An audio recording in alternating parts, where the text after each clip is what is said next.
प्यारे बच्चों, कैसे हो सब अच्छे होंगे। तो चलिए आज का हम अपना अध्याय आरंभ करते हैं। तो बच्चों, आज हम पढ़ेंगे लोभ का कारण बुरा होता है। कभी भी हमें ज्यादा लालच नहीं करना चाहिए। ज्यादा लालच में क्या हमारा ही नुकसान होता है। इसीलिए जितना हमारे पास है हमें उसी में खुश रहकर अपने जीवन की आवश्यकताओं को पूरा करना चाहिए, क्योंकि जितना ज्यादा हम लालच करेंगे वो हमारे लिए क्या है, उतना ही वो लालच बढ़ता जाएगा और वो कभी पूरा भी नहीं होता है। ठीक है बच्चों, तो देखिए जो अधिक लोभ हमें क्यों नहीं करना चाहिए, पाठ के माध्यम से भी हम सीख लेते हैं कि अधिक लोभ करने से क्या होता है। देखिए, अति लोभो न कर्तव्यम, अत्यधिक अधिक लोभ नहीं करना चाहिए। देखो पहले पूरा एकस्मिन् राज्ये एक निरपः राज्यम करोति। पहले एक राज्य में एक राजा रहते थे। तस्य निरपते नाम मायादास आसीत्। उस राजा का नाम मायादास था। परम तस्य तृष्णा जीर्णा न आसीत्, परंतु वह बहुत अधिक लालची था, लोभी था। सह सदैव दरिद्रजन एव जीवनम नयति सम। वह हमेशा गरीब की हालत में अपना जीवन जी रहा था, कि जैसे कि वो बहुत गरीब है, जबकि था उसके पास सब कुछ, लेकिन ऐसा लग रहा था, ऐसा दिखाता था कि वो बहुत गरीब है। क्यों? क्योंकि वो बहुत कंजूस था, लालची था। एकदा एक ऋषि निरपते प्रसादम अगच्छत्। एक बार ऋषि राजा के महल में आए। मायादास तस्य सम्मानम अकरोत्। मायादास ने उनका स्वागत किया। ऋषि अवदत्। ऋषि ने बोला, किम सर्व शोभनम वर्तते। क्या सब कुछ ठीक है, सब कुछ कुशल मंगल है। निरपति अकथयत्। राजा ने कहा, देव है अहम दरिद्र है निरपति। भगवान, मैं तो एक गरीब राजा हूँ, यानी कि मैं राजा तो हूँ लेकिन मैं क्या हूँ, एक गरीब राजा हूँ। अहम कष्टेन जीवनम यापनम करोमि।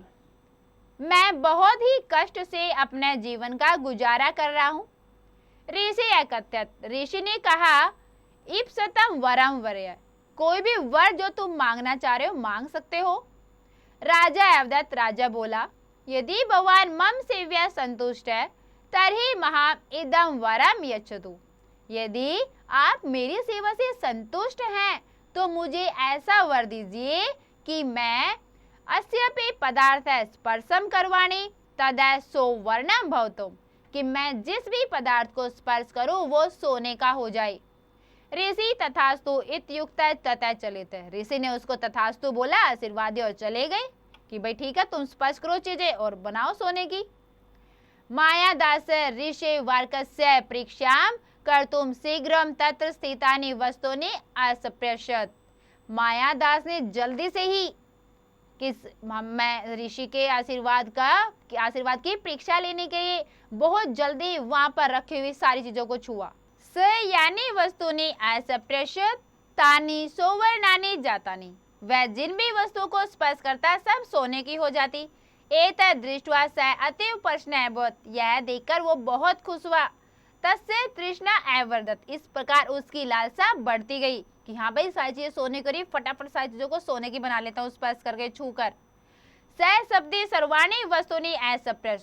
उसने बहुत सारी वस्तुओं को छुआ और वो सोने की हो गई। ताने सर्वाणी सुवर्णमयानि जातानि। इस प्रकार सब कुछ सोने का हो गया। अनेन मायादास अतीव आहल्दितो अभवत्। इस प्रकार मायादास बहुत ज्यादा खुश था, बहुत ज्यादा प्रसन्न हो गया मायादास, तो उसके पास इतना सोना जो हो गया। ततः से पिपासम अनुभवत। इसके बाद उसे प्यास लगी। यदा से जलम पातुम यत्नम अकरोत्। जब उसने पानी पीने की कोशिश की, तदा जलम सुवर्ण पिंडम अभवत्। तब पानी भी सोने के पिंड में हो गया, यानी पानी भी सोना का एक पिंड बन गया। पश्चात मायादास भोजनम कर्तुम इच्छत। इसके पश्चात मायादास ने भोजन करने की इच्छा की। यावत स भोजनम स्पृशत। जैसे ही उसने भोजन को स्पर्श किया, तावत भोजनम सुवर्ण पिंडम अभवत्। तब भोजन भी वैसे सोने के पिंड में बन गया। राजा अति दुखितो अभवत्। राजा बहुत ज्यादा दुखी हुआ। तस्मिन् सने तस्य 8 वर्षीया पुत्री तम उपागच्छत्। उसी समय उसकी 8 वर्ष की पुत्री उसके पास आई। मायादासे पुत्री अंके उपावेशत। मायादास ने अपनी पुत्री को अपनी गोद में बैठाना चाहा। परम हाँ, परंतु है तस्य पुत्री सुवर्णस्य प्रतिमा जात है, उसकी पुत्री भी सोने की मूर्ति बन गई। मायादास स करुणम विलापितुम आरंभत, मायादास ने अब करुणा के साथ रोना आरंभ कर दिया, बहुत ज्यादा दुखी हो गया और वो विलाप करने लगा। देव योगेन से ऋषि पुनः तत्र दृष्टि गोचर, भाग्यवंशात जो ऋषि थे वो पुनः फिर वहां पर आ गए, उन्होंने देखा। ऋषिम दृष्टवा नृपति उच्च रोदितुम आरंभत, ऋषि को देखकर तो राजा बहुत जोर जोर से रोने लगा। ऋषि एकत्यत, ऋषि ने कहा संप्रति तवम दरिद्र नयसी, अब तो तुम गरीब नहीं हो, पहले तुम गरीब थे तो रो रहे थे, लेकिन अब तो तुम गरीब नहीं हो। किमर्थम अधुना रोदसी, किस लिए रो रहे हो? राजा एकत्यत, राजा ने कहा अधुना अहम संतुष्टो अस्मि, अब मैं संतुष्ट नहीं हूँ। कृपया दत्तम वरम निवर्तयत, कृपया मेरे वर का निवारण कीजिए। अब इस वर का जो आपने दिया इसका क्या निवारण होगा, इसको आप करिए, हल निकालिए। ऋषि है तस्य करुण वचने द्रवीभूत, ऋषि उसके करुण वचन से, जो उसकी दया का भाव था उसके अंदर, जो उसके अंदर दुख का भाव था, उसे क्या है ऋषि जी पिघल गए। तेन सभी करो कयो वरो निवर्तित, उसने उसके वर को स्वीकार कर लिया। सर्वाणी सवर्ण्यानि वस्तुनि स्वाम स्वाम प्रकृतिक प्राप्ति, तब उनके वर से सारी वस्तुएं जो सोने की हो गई थी वो प्रकृति के रूप से जैसे वो पहले थी उसी स्थिति में आ गई। मायादासो अपि परम संतोषम, मायादास को अब बहुत ही संतोष का अनुभव हुआ कि अब वो बहुत उसने सुख का अनुभव किया, मैं सुखी हूँ। अति उक्तम, इसलिए कहा गया है अति लोभो न कर्तव्यम, अधिक लोभ नहीं करना चाहिए। लोभ है दुख से कारणम, लोभ दुख का कारण होता है। तो देखा बेटा कैसे राजा ने लालच किया, और जबकि राजा था, बहुत था पैसा, लेकिन फिर भी उसने बोला मैं बहुत गरीब राजा हूँ।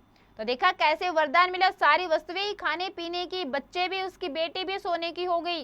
तो बेटा जब सारी चीज सोने की हो गई तो उसको एहसास हुआ कि मुझे अपना जो लालच है वो इतना नहीं बढ़ाना चाहिए था। चलिए बेटा अब हम करते हैं इसका भावार्थ। भावार्थ देखिए, प्राचीन काल में किसी राज्य में एक राजा रहता था। उस राजा का नाम मायादास था। वह बहुत ही लोभी था और सदैव एक दरिद्र व्यक्ति की तरह ही जीता था। एक बार एक ऋषि राजा के महल में आए। मायादास ने उनका स्वागत सत्कार किया। ऋषि ने जब राजा से कुशल क्षेम पूछा तो वह बोला, मैं एक गरीब राजा हूँ, मैं बड़े कष्ट से अपना जीवन यापन कर रहा हूँ। ऋषि ने राजा को वर मांगने के लिए कहा। राजा ने कहा, यदि आप मेरी सेवा से संतुष्ट हैं तो कृपया मुझे यह वरदान दीजिए कि मैं जो भी स्पर्श करूं वह सोने का हो जाए। ऋषि तथास्तु कहकर वहां से चले गए। मायादास ने ऋषि के वचन की जांच करने के लिए शीघ्र ही वहां रखी सभी वस्तुओं को छूना आरंभ कर दिया। उसके छूते ही सारी वस्तुएं सोने में बदल गई। यह देखकर राजा अत्यंत प्रसन्न हो गया। तभी उसे प्यास लगी, परंतु जैसे ही उसने पीने के लिए पानी पीने की कोशिश की, वह पानी सोने में बदल गया। उसके बाद राजा को भूख लगी, परंतु जो ही उसने भोजन को छुआ त्यों ही भोजन भी सोने में बदल गया। राजा को बड़ा दुख हुआ। तभी उसकी 8 वर्षीय पुत्री वहां आई। मायादास ने पुत्री को जो ही गोद में बिठाया वह भी सोने की मूर्ति में बदल गई। यह देखकर मायादास करुण विलाप करने लगा। भाग्यवश तभी मायादास को वही ऋषि दिखाई दिए। राजा ने ऋषि को देखा और जोर जोर से विलाप करने लगे। ऋषि ने पूछा, अब तो तुम गरीब नहीं रहे, अब क्यों रो रहे हो? राजा ने बोला, मुझे अब कुछ नहीं चाहिए, कृपया आप वरदान वापस ले लीजिए।